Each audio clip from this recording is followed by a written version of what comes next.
welcome to a new installment in Movie Mayhem here at Suspiria Works Cinema, where we watch all the movies. So, it's been a while since I've done a movie review. Really long while.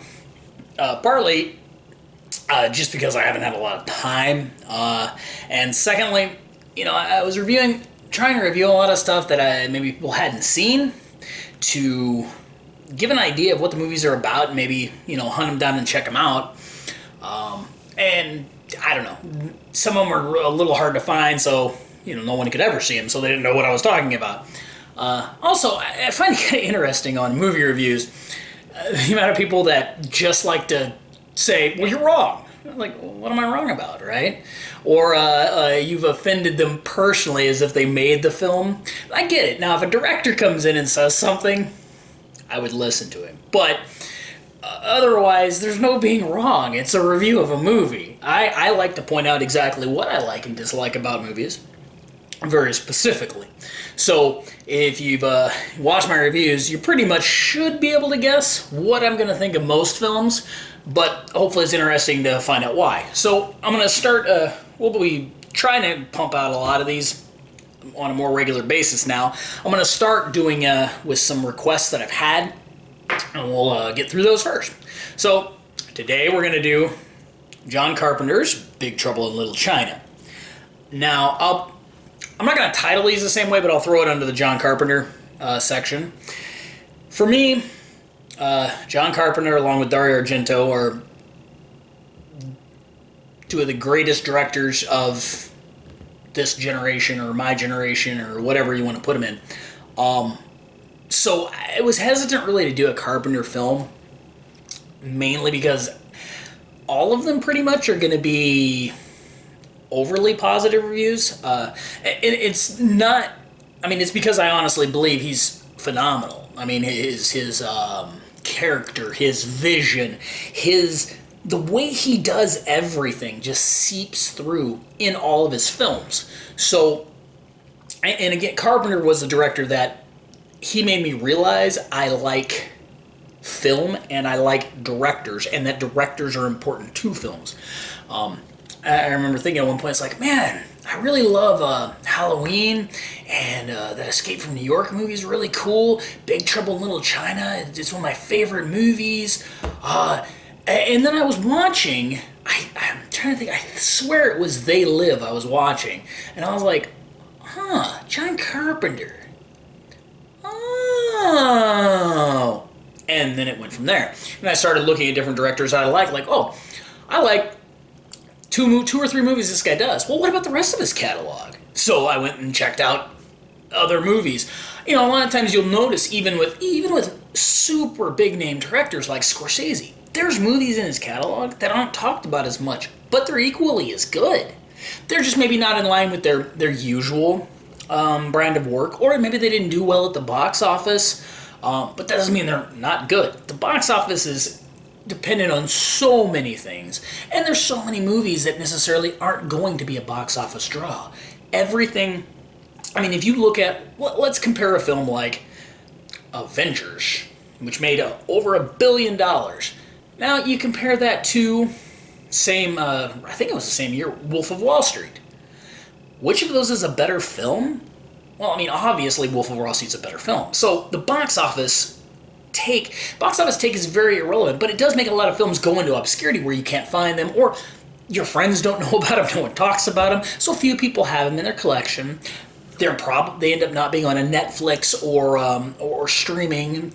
They only showed up on Cinemax or HBO at 2 a.m, and you might not have seen them. So, anyway, on to our review here. Big Trouble in Little China.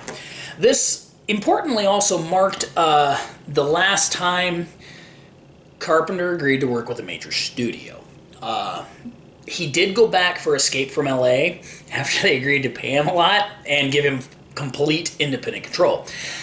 Carpenter was a very lucky director in that he got final cut on every movie he made. Dark Star, again, student film, doesn't really count, but Assault on Precinct 13 was so low budget, they had no problem giving him final cut. So he got it, and he liked that. So then he went on to make Halloween again, very independent production. He got final cut. So by the time the major studios started noticing him, he expected full cut and demanded it, and wouldn't take jobs without it, which, again, I greatly respect. He's one of those special directors where when you're watching a film, you at least know that he made it. And I've always gone by the principle, let directors always have final cut. If the movie sucks, don't give them any more work. That's easy. You know, when you have producers coming in meddling in test screenings, it's not the same. I've been to a lot of test screenings when I used to live out in Hollywood, and the average person at a test screening, I don't know where they find them, but they're just not. Again, you almost have to hate film, because they make you do a survey at all the ones I went to. Like, you'd have to say stuff, and they'd ask you interesting questions, like maybe if you know know about the director, like any filmophile question. But if you answer yes to those, you get kicked out, essentially. You're excluded from the screening. So you have to be like, and I get they're going for that, but there's certain films that don't make sense for that. You don't want to target a more cerebral film towards a mass audience. It just doesn't make sense. On a rare occasion, like with Chris Nolan, they seem to get that overexposure, but then you have a lot of people complaining movies are convoluted and hard to understand.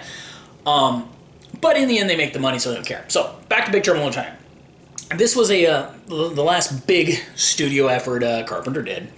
Still riding on his success from Starman, which, you know, there's some Oscar noms in there and everything else. It's a great and beautiful film.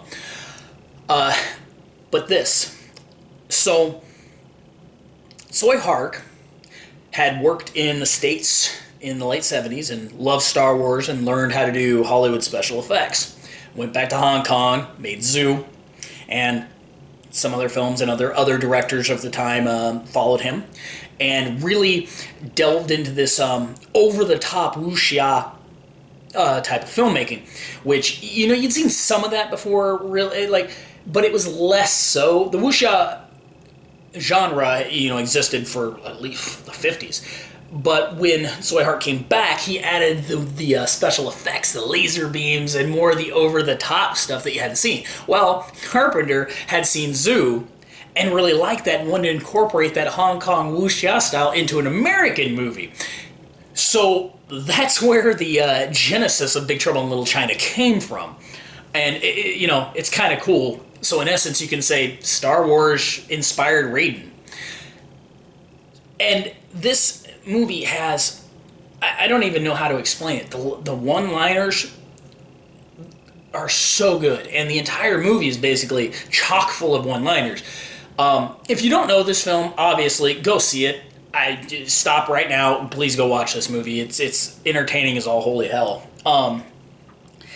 Jack Burton is, to me, kind of like he's a smartass. He's always in the wrong place at the wrong time. But he's this guy. He's almost like a fourth wall breaker, but doesn't ever break it. But he's looking into this world, and he's always kind of like, what the fuck is happening?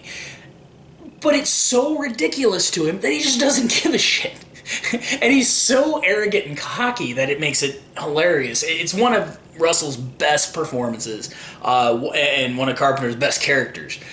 So he goes into Chinatown where they encounter some mystic stuff, and insanity ensues.